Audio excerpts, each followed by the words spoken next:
إن الحمد لله نحمده تعالى ونستعينه ونستغفره ونعوذ بالله من شرور أنفسنا وسيئات أعمالنا من يهده الله فلا مضل له ومن يضلل فلا هادي له أشهد أن لا إله إلا الله وحده لا شريك له وأشهد أن محمدا عبده ورسوله يقول الله تبارك وتعالى في كتابه يا أيها الذين آمنوا اتقوا الله حق تقاته ولا تموتن إلا وأنتم مسلمون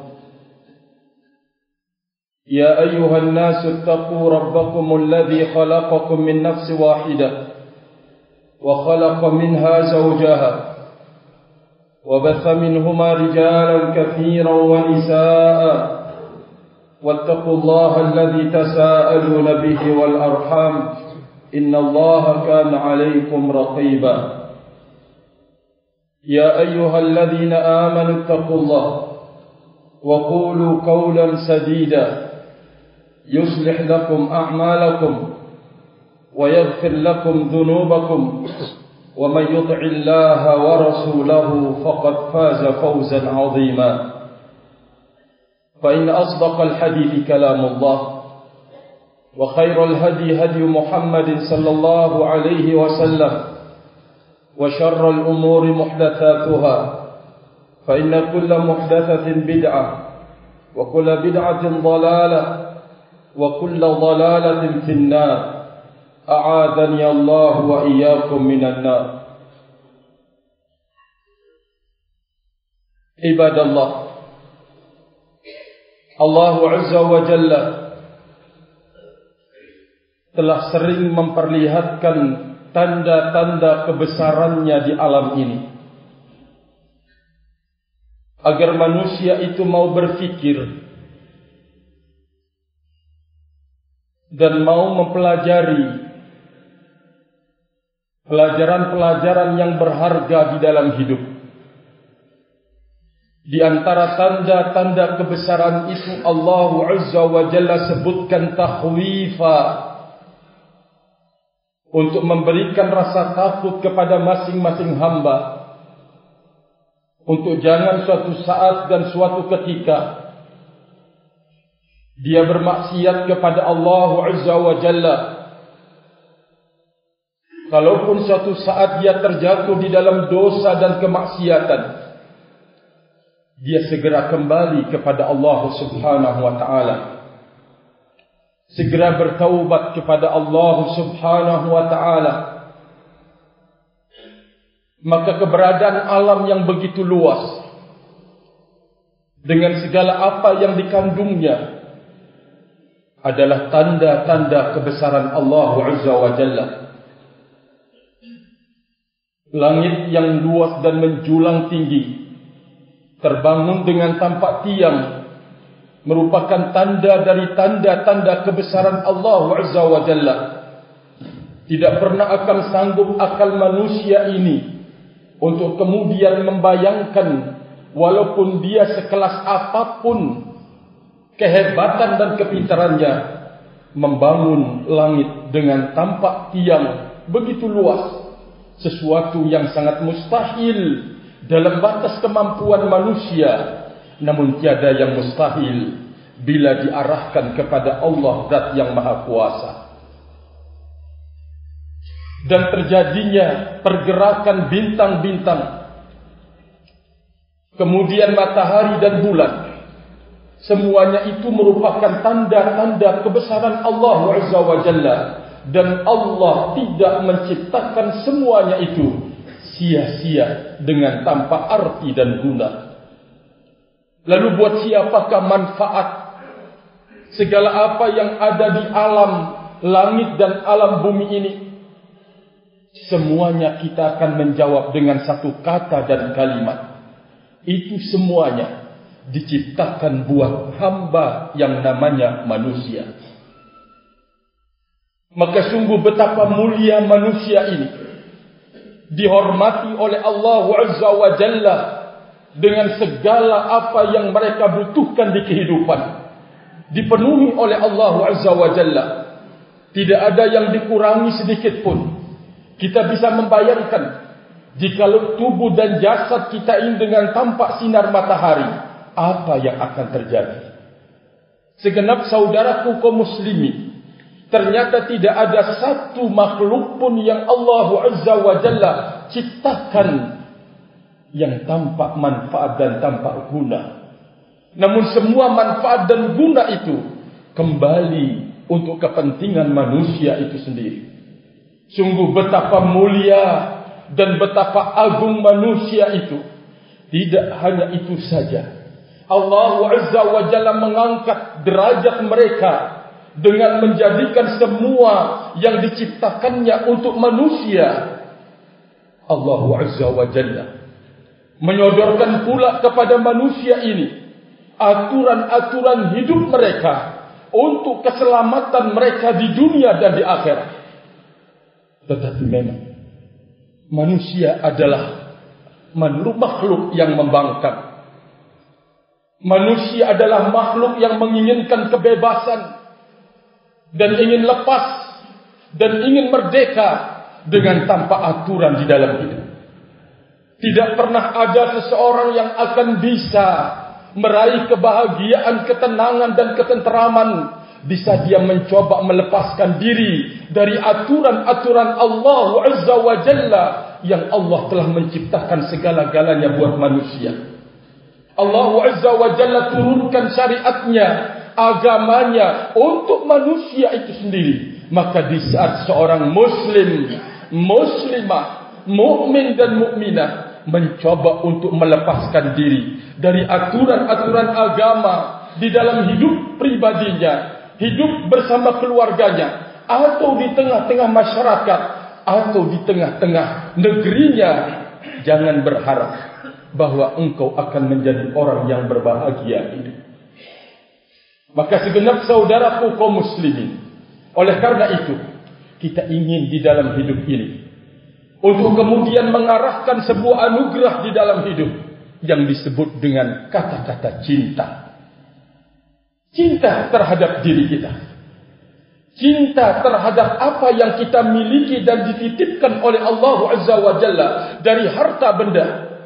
Kita ingin meluangkan cinta kepada istri kita, cinta kepada anak-anak kita, cinta kepada kedua orang tua kita, cinta kepada siapapun yang pantas untuk mendapatkan cinta kita. Bersamaan itu, kita juga ingin dicintai oleh siapapun juga. Lalu apa yang dimaksud dengan cinta itu? Maka di saat seseorang tampil mendefinisikan cinta, maka dia akan menemukan pengkaburan dan tidak pernah akan ketemu. Namun para ulama menyebutkan keberadaan cinta pada diri seseorang, itulah yang menjadi definisinya. Keberadaan cinta itu pada individu dan diri, itulah merupakan definisi cinta segenap saudaraku kaum muslimin yang saya hormati. Mari, dengan semua apa yang kita gambarkan itu, kita berupaya untuk memberikan cinta itu kepada yang tepat. Dan siapakah di kehidupan ini yang paling pertama kali kita cintai, dan kepada siapa yang kita tidak boleh menduakan cintanya? Mungkin jikalau manusia cinta kepada istrinya, dia mengambil yang kedua, boleh dia melakukan demikian. Tetapi di sana ada cinta yang engkau tidak boleh memberikannya kepada orang lain. Kalau anda memberikannya, maka engkau akan terjatuh di dalam kesyirikan dan kekufuran. Dan jikalau engkau memberikannya pula, anda akan terjatuh di dalam dosa dan kemaksiatan kepada selainnya. Mari kita simak bersama-sama apa yang dikatakan oleh Nabi sallallahu alaihi wasallam dalam hadis yang diriwayatkan oleh Imam Al-Bukhari dan Imam Muslim dari sahabat Anas bin Malik radhiyallahu taala anhu. Kata Rasulullah alaihi salatu wassalam, "Salatun man kunna fihi wajada bihinna halawatal iman." 3 perkara yang barang siapa ketiga perkara ini ada pada dirinya, dia akan merasakan lezatnya beriman. Dia akan merasakan enaknya beriman. Dia akan merasakan manisnya iman. Apa ketiga hal itu? Beratkah dia? Ketika kita menemukan, tidak akan berat, karena kita sedang menggenggamnya. Cuma belum mewujudkan dengan semaksimal mungkin sesuai dengan apa yang dimaukan oleh Nabi kita Muhammad sallallahu alaihi wa ala alihi wasallam. Yang pertama, ayyakuna Allahu wa rasuluhu ahabba ilaihi mimma siwahuma. Pertama, hendaklah Allah Azza wa Jalla dan Rasulnya lebih ia cintai dari segala-galanya. Allah Azza wa Jalla dan Rasulnya lebih ia cintai dari segala-galanya. Tadi sudah kita ingatkan di depan. Jikalau engkau cinta kepada istri engkau, apa yang engkau perbuat? Kalau seorang cinta kepada suaminya, apa yang diperbuatnya? Seorang istri tidak akan mengkhianati cintanya terhadap istrinya, atau tidak akan mengkhianati orang yang dia cintai. Seorang yang benar-benar cinta kepada saudaranya, dia tidak akan pernah mau menyakiti saudaranya, karena dia menganggap bahwa saudaranya adalah dirinya dan dirinya adalah saudaranya. Di dalam mewujudkan cinta antara sesama, dia akan mau melaksanakan apa yang diperintahkannya. Dia mau meninggalkan apa yang dilarangnya. Padahal dia cinta, ingin dicintai. Kedua-duanya sama-sama membutuhkan barakallahu fikum yang namanya cinta. Maka pertama kali seseorang akan bisa merasakan manisnya iman dan lezatnya beriman kepada Allah Azza wa Jalla, hendaklah Allah dan Rasulnya lebih ia cintai dari segala-galanya. Kedua, ayyuhibbal mar'a la yuhibbuhu illa lillah. Dia mencintai orang lain, tapi dia tidak mencintai orang lain itu kecuali karena Allah Subhanahu wa ta'ala. Segenap saudaraku kaum muslimin, kalimat ini semuanya singkat, namun nilainya adalah sangat padat. Pelaksanaannya butuh perjuangan dan pengorbanan.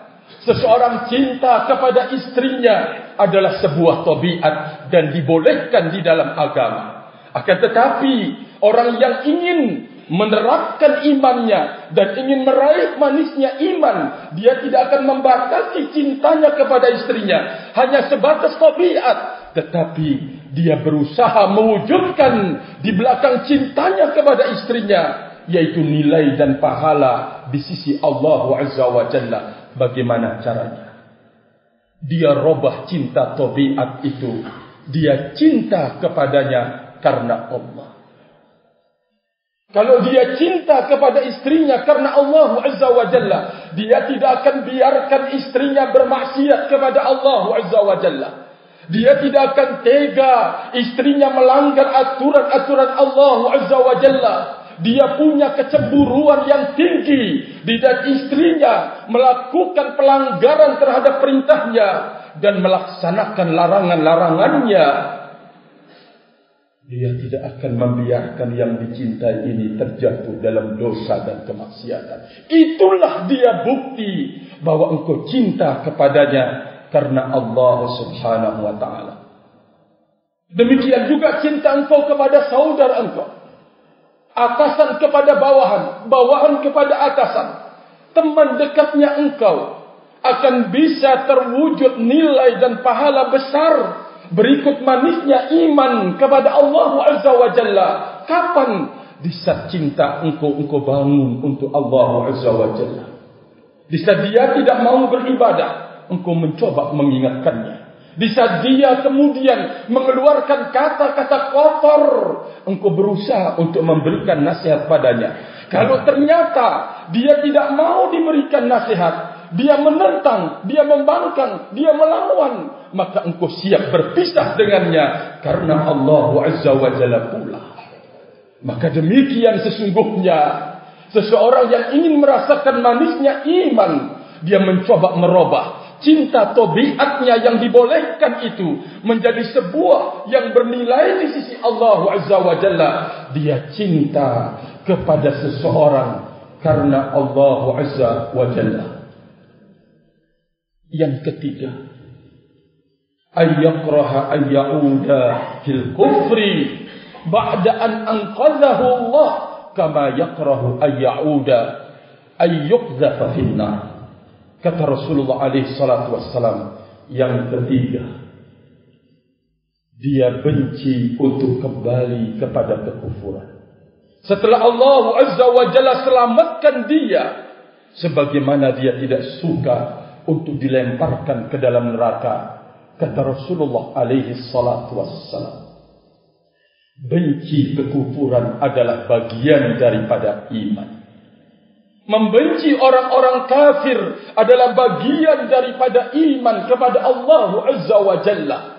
Segenap saudaraku kaum muslimin, bukan berarti bahwa kebencian kita kepada orang-orang kafir lalu kemudian kita pukul rata, menghalalkan darah mereka, membunuh mereka. Tidak sama sekali. Di sana ada, memang kita diperintahkan untuk memerangi mereka. Di sana ada orang yang Allah Azza wa Jalla haramkan darahnya untuk ditumpahkan. Orang kafir yang berada dalam perlindungan orang Islam. Orang kafir yang meminta jaminan keamanan dari orang Islam. Orang kafir yang sudah mengikat perjanjian dengan orang-orang Islam. Maka tidak boleh seorang muslim untuk menumpahkan darah mereka.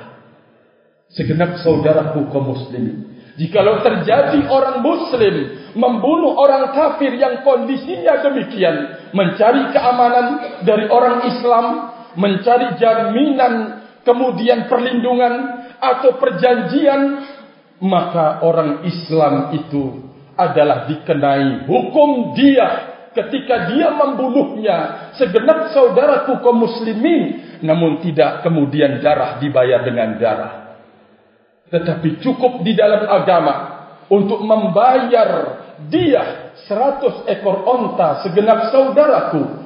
Bagaimana lagi jikalau engkau membunuh seorang yang beriman kepada Allah, membunuh seorang muslim, segenap saudaraku kaum muslimin yang saya hormati dan yang saya muliakan.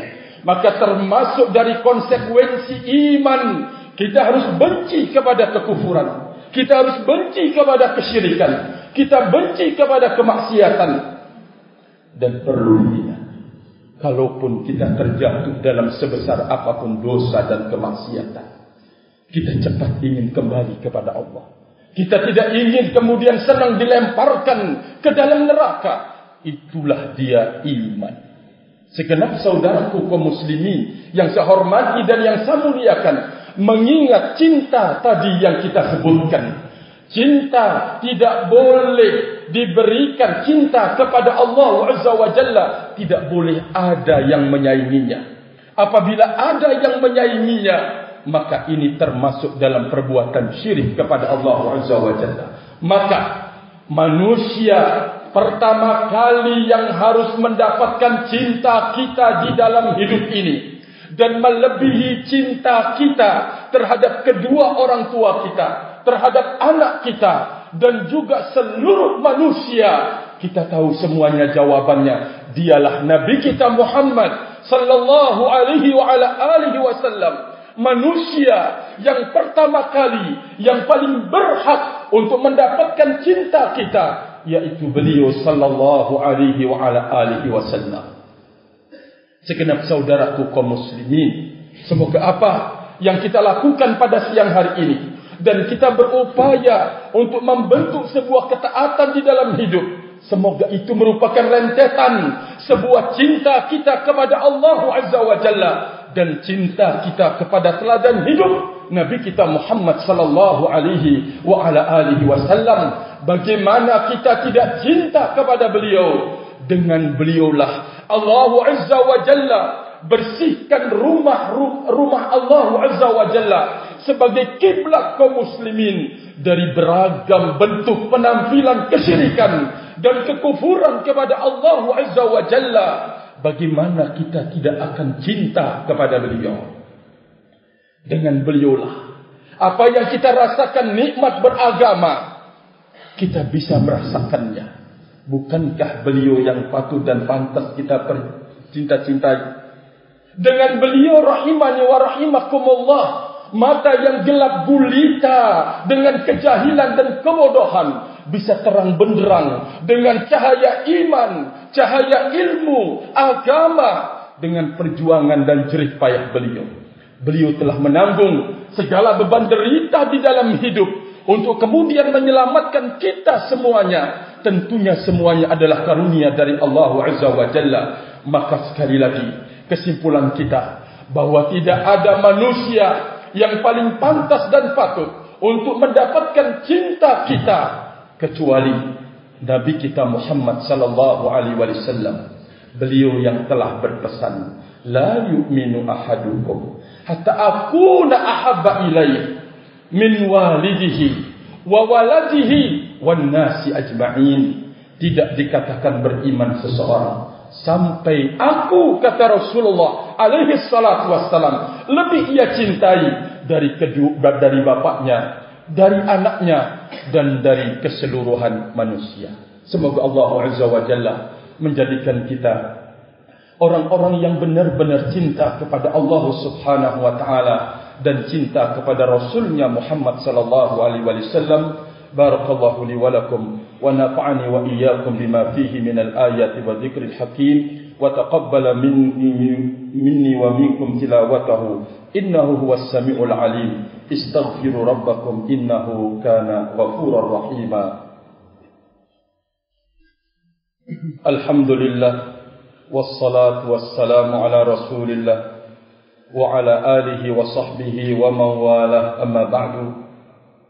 Ma'asyiral muslimin, pada khutbah kedua kali ini saya mengingatkan kepada diri saya sendiri dan segenap saudaraku kaum muslimin untuk kemudian mengajak, mari kita bersama-sama menjadi yang terbaik buat diri kita. Dan kita tidak pernah akan menjadi terbaik buat diri kita kecuali di saat kita mengikat hidup kita dengan ridhonya Allah Azza wa Jalla dan dicinta Rasulnya Muhammad sallallahu alaihi wa ala alihi wasallam. Semoga Allah Azza wa Jalla menjadikan kita dari para pejuang-pejuang agamanya dan para pembela-pembela sunnah Rasulnya Muhammad sallallahu alaihi wasallam. Allahumma amin. Allahumma ighfir lil muslimina wal muslimat wal mu'minina wal mu'minatil ahya'i minhum wal amwat. Allahumma arinal haqqa haqqan warzuqna ittiba'ah wa arinal batila batilan warzuqna ijtinabah. Allahumma ahyina 'alal islami was sunnah wa amitna 'alal islami was sunnah. Allahumma ahyina 'alal islami was sunnah wa amitna 'alal islami was sunnah. Rabbana zalamna anfusana wa illam taghfir lana wa tarhamna lanakunanna minal khasirin. Rabbana atina fid dunya hasanah wa fil akhirati hasanah wa qina adzaban nar wa qina adzaban nar wa qina adzaban nar. Ibadallah, subhanakallahumma wa bihamdika asyhadu an la ilaha illa anta astaghfiruka wa atubu ilaik. Wassalamu alaikum warahmatullahi wabarakatuh. Wa aqimus shalah.